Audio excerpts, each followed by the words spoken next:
Hey everyone, this is Corine, your favorite radio host, your only radio host, and favorite girl, of course, broadcasting to you from the lovely island of Trinidad and Tobago in the Caribbean on Between the Lines. And you know how we do it here on Between the Lines, always with gratitude, or some people say thankfulness. Either way, be grateful. Yes, be thankful. I am thankful to be above ground. It's another day. We're actually heading into November, people. Didn't we just celebrate 2023? What is happening here? What is happening here? We're on the cusp of 2024. If you haven't done what you're supposed to do in the past, 10 months, you still got 2 more months to get it done. You still got 2 more months to get it done. No pressure, no pressure, just saying. I have a handsome man next to me. As I keep telling you guys who watch and listen to my show, I only have beautiful people and handsome men on my show.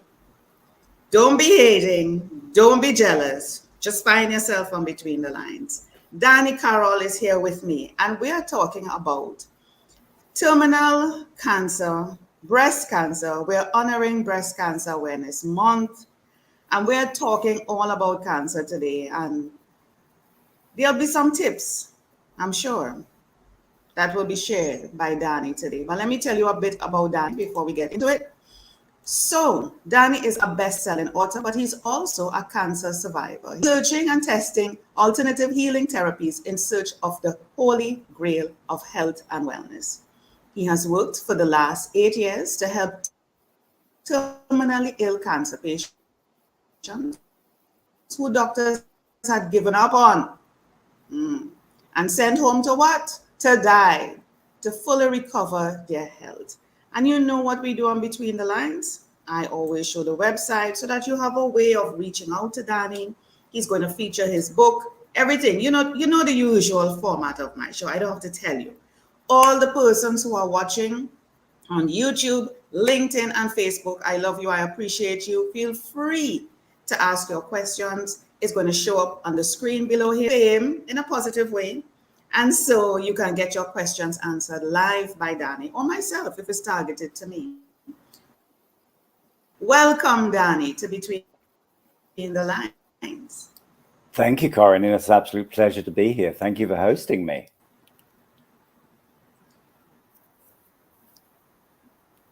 Can you hear me okay, Yes, Corine? I love your accent. Yeah. Let's start with that to begin. Where are you originally from? I grew up in hearing London. you. Where are you Yeah, from originally? I grew up in London. I spent the first half of my life in London until the age of about 25. Mm-hmm. I currently live in Bombay in India. And I've been in India now. I'm in my 28th year in India, but somehow my British accent has sort of never left me. So you're half Indian. well, I was born half Irish and half English. I don't but think now it ever does. I don't think it ever does. Yeah, I was born half Irish and half English, which is why my name's the Irish spelling. But I think I now can add half Indian into that as well. Yeah. So I love this place. It's amazing. So you're Irish, English, and Indian. What you know? Correct. Absolutely. Half English, half Irish, half Indian.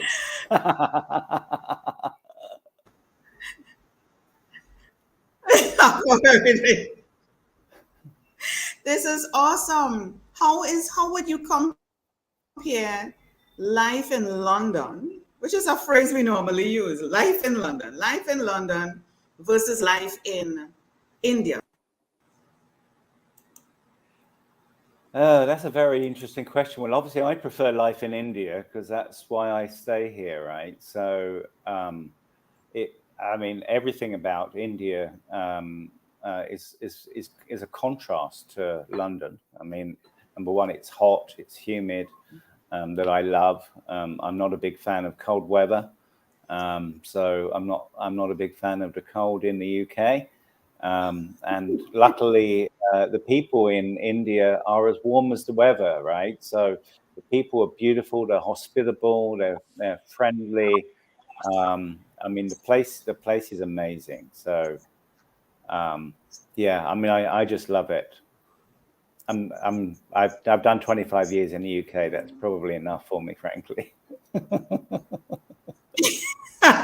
That's enough. That's enough. You're like, that's enough. I'm leaving here. So, what was the impetus? What was the impetus to get you to leave to go India? And why India? There's so many other hot places in the world, humid, that could give you that sort of environment.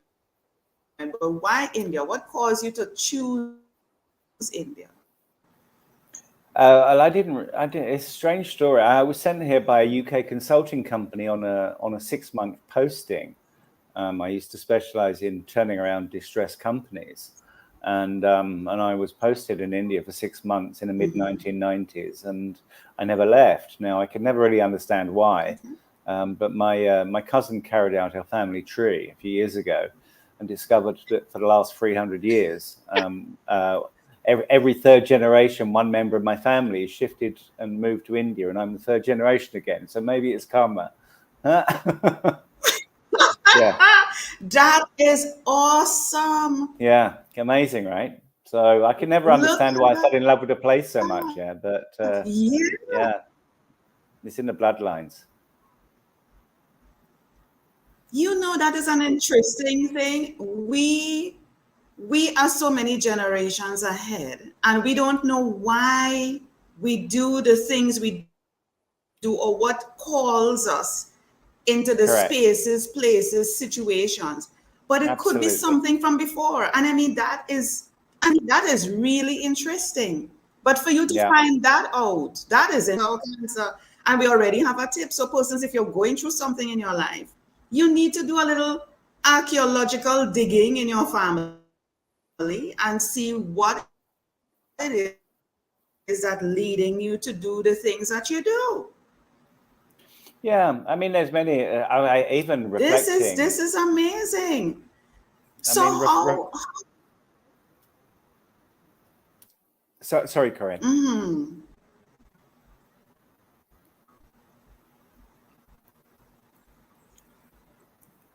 that's all right. There seems to be a bit of a Yeah, delay. a bit of a delay. Yeah, we're on different sides of the world, Corinne. So yeah, but I mean, I was reflecting. I mean, even I've spent the last 18 years doing cancer research.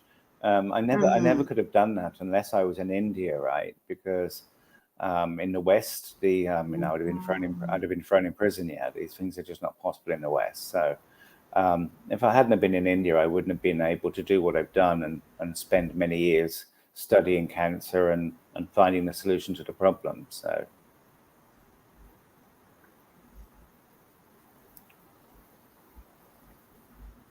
That is, and you're in a place, because I know about India. I mean, I haven't been yet, but I'm in Trinidad and Tobago, and we have a heavy Indo-Indian cultural environment. We have a mix of that. So we go natural. We do a lot of natural herbs. So I know your book is about that, and we're going to be leading to that and seeing your time in India.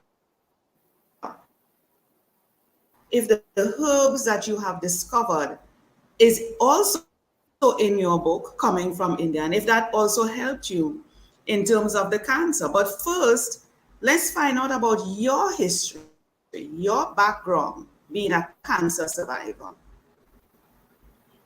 okay, well, I've had many cancers. I've had lung cancer and a lung collapse. I've had that should have killed me, but it didn't. I've had jaw cancer. I've had testicular cancer. I've had bone cancer, and I've had skin cancer. And I've managed to learn to fix them all myself, basically. I did. I've been studying the subject for the last 18 years, and I found the Holy Grail that I was looking for in about 2012.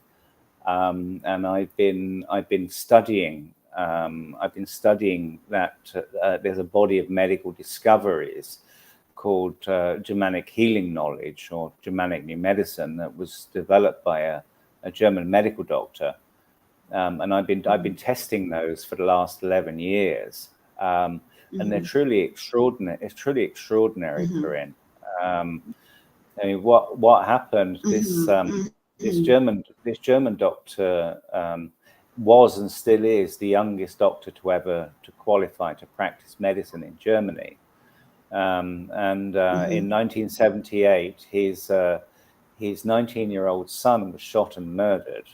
Okay, and 2 months after his son was shot and murdered, he got a very rare and fast-growing form of cancer on his testicle that they said had metastasized to his stomach. Now, he was in his late 40s by this time, and I mean, his specialization was cancer research.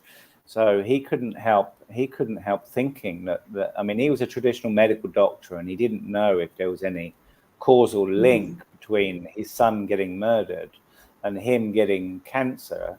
That he couldn't help thinking that it couldn't be a coincidence that, you know, he's in his late 40s, otherwise he's a healthy guy, and all of a sudden his son gets murdered and he gets cancer, and that too on a reproductive organ. Okay, now at the time he was the head of cancer research for a gynecological oncology cancer research unit in a university in Germany. And he was working with 200 female late stage and terminally ill cancer patients. So what he started doing is he started interviewing these ladies to see whether they'd gone through a similar type of emotional trauma or life crisis before they got cancer. And out of 200 had. And when he started putting them into separate categories of ovarian cancer, uterine cancer, and cervical cancer, and mammary gland and ductal breast cancer, what he observed, Corine, is that the women in the same categories had all suffered from the same type of life crisis. So the women with ovarian cancer had all gone through some form of profound loss, as an example, and the women with mammary gland breast cancer had all suffered from some type of what he described as like a nest or a care conflict. So fast forward 39 years of cancer research, working with over 50,000 cancer patients directly, and what this doctor concluded, Corine, is that, I mean, today we believe that cancer is this disease, right? It sort of spreads around your body and sort of kills you from within. And what this doctor concluded was completely opposite to that. And basically, he concluded that cancer is in fact not a disease, but it's a survival biological program that's designed to help us when we have this life crisis. So in his particular case, his son was shot and murdered, and 2 months later he got a fast-growing tumor on his testicle. Okay, now what he discovered is that tumor on his testicle was actually functional tissue, and it had a biological function and a biological purpose. Okay, so look at the chain of events. His son was shot and murdered. 2 months later, he gets his testicles start growing in size very quickly. But the way it works is that tumor on his testicle was actually designed to increase his sperm and testosterone production, so that he had a better chance of getting his wife pregnant, so he could replace the child he just lost. And this is part of nature's survival biological program. So in his particular case, the survival element was he lost a child, right? So basically what nature's doing is saying, right, okay, you've just lost a child. We're going to help you survive. We're going to give you a greater capacity to get your wife pregnant so you can replace the child you just lost. Okay, now once he understood that fundamental connection. I mean, he essentially unraveled the biological code. So, I mean, we're in breast cancer awareness month at the moment. So, if you look at how that applies to the breast, okay. Now, you take this situation right now. If you look at the mammary gland in the breast, okay, the biological purpose of the mammary gland is to lactate, so you can produce milk, so you can nurse when you're pregnant, right? Now, with a woman, what happens after she stops nursing a child, then the mammary glands will dry up and she won't lactate anymore. Okay, now in our pre-modern, so-called modern day society, breast is essentially the only instrument a woman has in order to nurse a sick loved one. Okay, so what happens is, I'll give you an example. Say you're walking down the street and you have a 5-year-old child, okay, and you're talking to a friend and you're not paying attention, and the child pulls away from you and runs into the road and gets hit by a car. Okay, now what will happen is, as soon as the mother hears the screeching of the tire and sees her child laying on the road as it's been hit by the car, what will happen is she'll have a traumatic shock, right, that will basically hit the brain, and the brain will say, oh, we have a sick child, we need to reactivate your ability to lactate so that you can offer your breast to the child, so that you can nurse the child back to health again, right? So it goes, bang, it hits the brain, and then the brain says, right, okay, reactivate milk production. Okay, so then as soon as a child gets hit by a car, the woman will start to feel a lump in her breast. Okay, now in today's medical diagnosis, we call that a globular or a mammary carcinoma in the breast.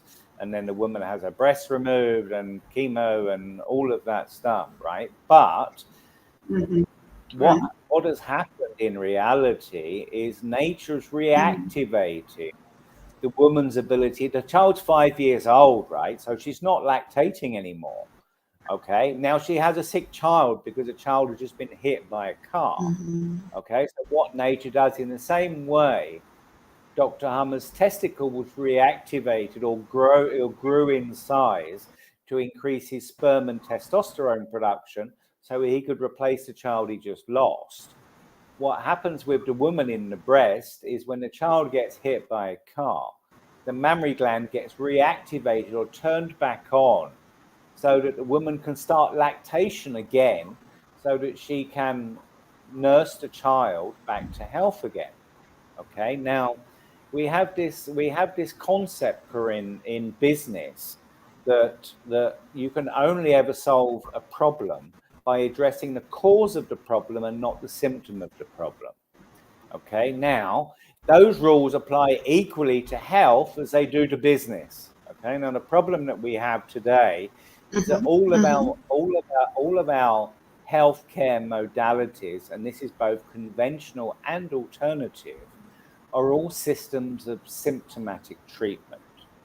Okay, now if you look at the woman's case with the breast cancer, okay, what's happened? A child has been hit by a car.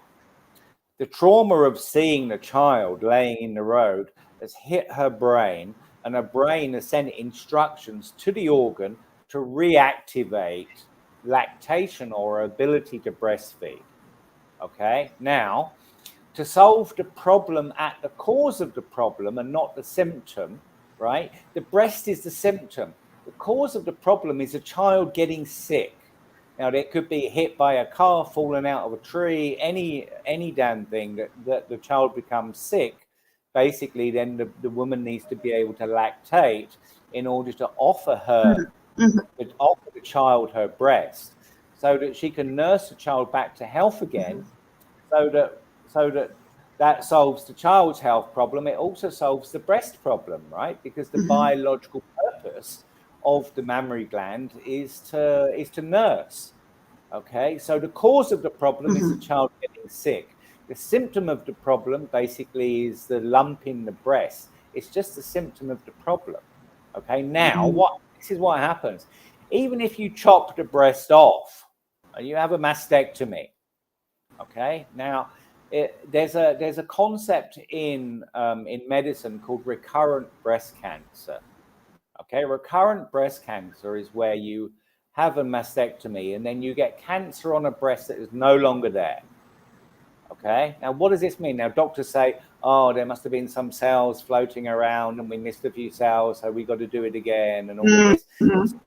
It's not correct. Basically what's happened is she's had another nest or care conflict. The child got sick again. First he gets hit by a car, secondly he falls out of a tree, right? Whatever the problem is that makes a child sick again, which means that the mother needs to be able to lactate again. Now, whether the organ is there or not, it makes no difference, right? Because these biological programs run in your brain. Whether the breast is there, it makes no difference. And to demonstrate how this works, in medicine, there's this concept called phantom limb pain, okay? Now, phantom limb pain basically is where you have an organ. Say you have gangrene in your toes. Okay, and the doctor say, right, okay, what we need to do is we need to amputate your leg because otherwise the gangrene is going to come up your leg and kill you. Okay, so they amputate your leg. Now, with phantom limb pain, what happens, Corine, is that after you've had your leg amputated, you still feel pain in the foot, even though it's no longer there. Okay, now you can ask a question. How can you feel pain in an organ that's no longer there? That's mad, right? That's crazy. Okay, and this happens when you have an amputation. There was a study done in the US. 8 out of 10 people who have organs or limbs amputated still feel pain after the leg has been amputated, even though it's no longer there. Okay, and the answer to the question is that the pain is not in the limb. The pain is in the brain. Okay, this is the CPU. This is where the processing goes on. Okay, so if you have ulcerative colitis and you have your colon removed, you'll still feel colon cramps in your colon, even though there's no colon there anymore. If you have your leg amputated, you will still feel pain in the leg, even though the leg is no longer there. If you have your breast removed, you can still get cancer on a breast that's no longer there because the biological programs, the CPU is here. It doesn't make any difference whether the organ is still there or not. Okay, if you want to solve, see, it's a symptom of the problem, right? You can never solve a problem by addressing the symptom of a problem. Okay, it applies in business and it applies in health exactly the same. You can only ever Let me interrupt you. Let me interrupt you here. Fire away. Yeah, let me interrupt you.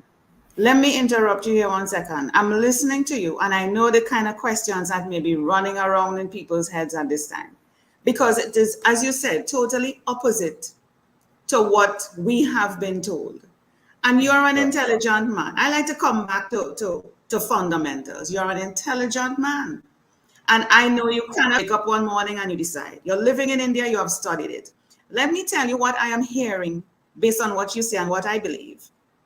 What I believe is that, and people may not agree with me, and that's fine. I don't need everybody to agree with me or validate or anything that I say. This is free and fair expression, and this is what I believe for myself. The part where you talk about the trauma and the connection, I believe in that. I believe that trauma does a lot to the body, that we don't realize how significant the impact is on our body, from our minds right through to our body. I know there's a connection between trauma and what's happening outside and inside the body. There is a direct connection. Whether people want to believe it or not, that's up to them. No, 100%. In cancer and any other disease, for a matter of fact, I am not saying that those people who have it, they brought it on themselves. But I believe that your cells, those millions of little cells that are around that make up who we are living things, living beings. They are part of us. So there are millions of little Danny running around. There are millions of little Corine running around that make up Corine, that make up Danny. And each one of those cells are living, breathing Corines or Dannies or whoever you are. It hears, it sees, it feels, it knows, it is sensitive. And this is why when they do the test, the comparative test of a plant where you talk to it negatively and a plant where you talk to it positively, all the other conditions remain the same. The plant where you talk to it positively is that if we do, say, think, surround ourselves in the wrong environment, or even put the wrong things into our bodies, everything, it is going to end up creating some sort of negative impact in our bodies, whether that be cancer, whatever it is. So when I go to the doctor and I say, and a doctor picks up something in me, don't just prescribe something to me.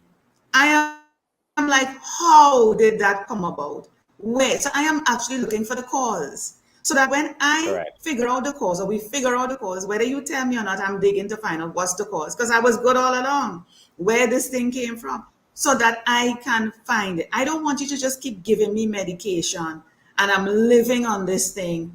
And you know medication has adverse effect in your body, right? I don't want to be living on medication. And I don't think, well, I don't know. Other people have a desire. They just have this thing about, I love medication, and they pack their bodies with this. I don't think anybody wants to live there that way. Yeah, correct. You know, they just feel they have no choice. But I believe you have a choice. And your choice is to search, to find out, even if others don't believe or think you're woo-woo or crazy. It doesn't matter. It's your health. It's your body. It's your choice. And somebody listening to your story, Danny, may say, but the child got knocked by a car. The child could be dead. The child could be whatever. How is that connected to her mammary glands? How could she think of that? Taking the story literal to me. My thinking when I was listening to you is think of I wouldn't want to say the concept, but the connections. Listen with intent and listen to see how is this story, whatever it may be at this point in time, is connected possibly is to raise questions in listeners and watchers for them to ask themselves, hey, so and so did happen to me, and this is what happened to me right after or not long after. How is there a connection? So the story is not to be taken necessarily literally, okay, with the doctor who did the research or with the mother who probably saw her child got knocked by to say, this actually happened to me. Let me sit down and document. Let me ask some questions. Let me start understanding myself and how I fit into this ecosystem. Because we are in an ecosystem, whether you want to believe it or not, we are in an ecosystem where everything is impacting us. Any thoughts on what I just shared? Yeah, I mean, this is the approach that I take, Corine, right? So I've studied all sorts of healing modalities, from nutritional healing and emotional healing, energy healing, spiritual healing, homeopathy, Ayurveda. I mean, I studied everything, right? Now, but this is the approach I take, Corine, right? I am cynical, right? I'm cynical, I'm skeptical, and honestly, I don't believe anything that anybody tells me, and you should not believe what I'm telling you. Okay? I've spent 11 years testing these medical discoveries by this German doctor. Why have I spent 11 years testing it? Because I don't believe anything, right? So, unless and until I've tested it and I've experienced it for myself, and I've experienced it healing myself, and I've experienced it helping others to heal, I remain completely skeptical. And I strongly advise everybody who's listening to this for them to remain skeptical as well, right? You should not believe a word I'm saying. My suggestion is that if you think, if it resonates with you, remain skeptical, but go and look into it and study it with an open mind. Okay, that's what I've done, right? That's what I've done with all of the healing modalities that I've explored over the years. I've gone into it with an open mind. I mean, if you go online, you'll find a TED presentation I did in 2010, which was on nutritional healing. At that point in time, I was deep down the rabbit hole of nutritional healing. It seemed like the only real thing that had a promise of success. So, I've studied many modalities, and I continue to study them. I continue to test them. Okay, so people should do the same thing, right? Don't believe what I'm saying. Don't believe what you're saying also, right? Go in and study it and learn for yourself. So when you sign up to my website, you'll get a free 400-page ebook. What this medical doctor, he unraveled the biological code, Corine, right? So if you sign up to my website, you'd get a free 400-page ebook that has the life cause of every disease for every cell in our body, right? And you can go in and you can start studying it, and then you can experience it for yourself, and you can decide for yourself whether you think that whether it's correct or not, and test it for yourself. And until you have personal experience, do not believe it. There's also a 1-year free course on my website where you can learn these German doctors' discoveries, and you'll get a daily MP3 6 to 7 minute class that teaches you all about this modality. Okay, so if you want to come along for the journey, and you want to come and test it for yourself, and come along, sign up, and start studying it, and you'll learn the cause of why you get a runny nose. You'll learn the cause of why you sneeze. You'll learn the cause of why you get a sore throat, or why you get arthritis, or why you get osteolysis in your bones, or why you get cancer. You learn the cause of every single health problem you challenge. Okay, now, as we do in business, if you understand the cause of a problem, you have a chance of solving it. If you're just dealing with the symptoms, you will never solve that problem. Okay, on the right there, on the far right, you'll see the community tab. I'm in the process of this. Do you know? I have a question here for you. Fire away, Corine.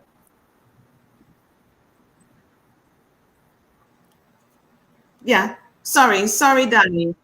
Yeah, you go ahead. Finish your point on that, and then I'll come back to my question. This book, Terminal Cancer is a Misdiagnosis. This is an introduction to these medical discoveries, and it's written so that anybody with a 5th standard education and no prior knowledge of this subject can read and understand it. This has just been awarded the gold medal in the category of medical books in the 2023 Global Book Awards. It hit #1 in 11 separate categories on Amazon, so it's doing extremely well. But this is only an introduction to the medical discoveries.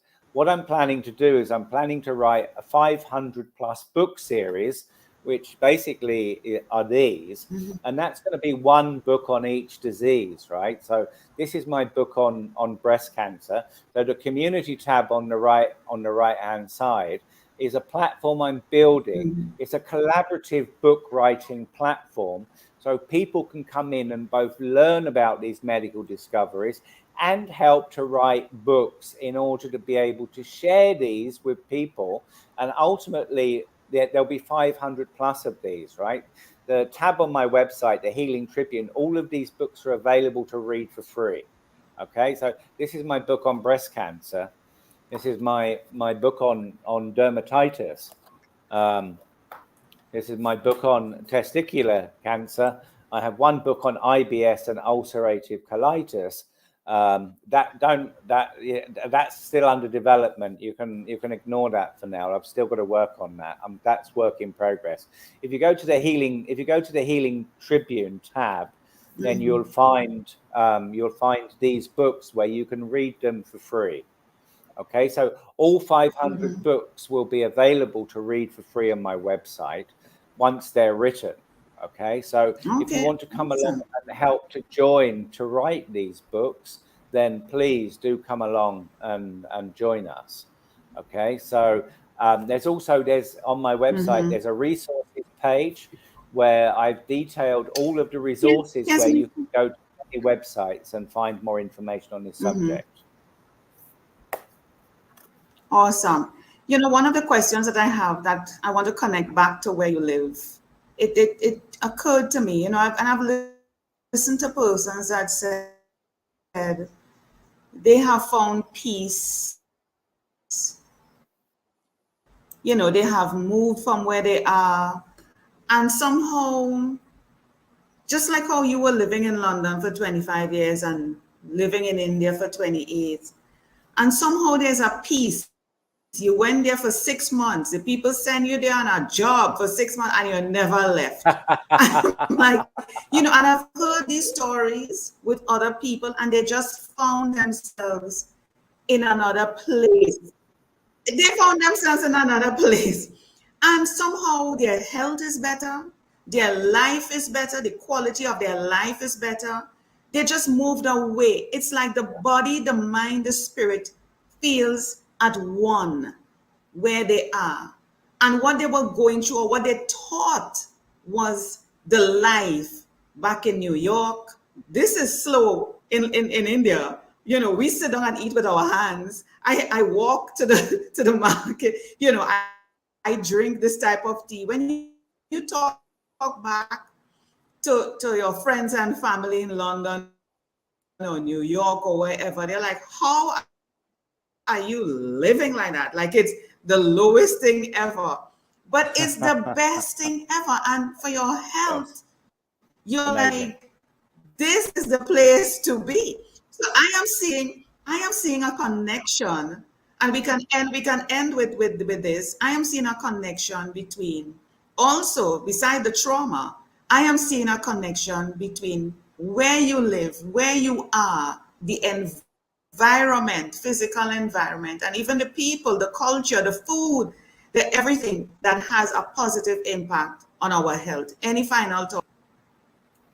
Well, can you imagine, Corine, the place I live, the physical place I live in Bombay, is my source of spiritual energy. There is no doubt about that. I get homesick after being out of India for about 2 weeks. Okay, but layer on top of that, because of the research and study that I've done into this year, but the research and study I've done, Corine, into this German doctor's medical discoveries, emotionally and intellectually, the place I live is a place where I have no fear of disease, right? Because I understand what causes it and I understand how to fix it, right? Now, you imagine the peace of mind when you live intellectually and emotionally in a place where you have no fear of disease. Now, that is a place that I can highly recommend that anybody goes on the journey and gets to, because it is truly, it's heaven on earth, Corine. Yes. I love it. Heaven on earth. And that is the best way to end this episode. This has been thought-provoking, to be to say the least. Thought-provoking. It is pushing persons who listen to this now, who has been listening to us live, as well as who will be listening to the replay, to take some sort of action. Don't believe us, like Danny says. Don't believe us. Don't take our word for it. Search, seek, and you will find. Knock and the door will open unto you. Yes? Seek it. Use the information that Danny has provided for free as your starting point. He has done the legwork over 18 years. Have to come to India clearly to sip some tea with you, Danny. And Please so, come, Corine. Please this is something come. that we need to take. I will. I will. This is something we need to take responsibility for and just stop believing what doctors are saying. And I'm not bashing doctors. They have studied, they are doing their thing. I love them. But we need to take personal responsibility for our health and look for those natural ways to help us to have a better quality of life. Let's start with this. Start with Danny's work. He has done it. And you take the next step forward. Probably you might be able to contribute to Danny and his future series that he's planning. I want to thank Danny for being on Between the Lines, for coming on to honor Breast Cancer Month with me, and for sharing his experience and his life's work on earth. Thank you so much, Danny, for being on Between the Lines. Thank you for hosting me, Corine. It's been an absolute pleasure. You're a darling. You're welcome, my love. Thank you. Good night.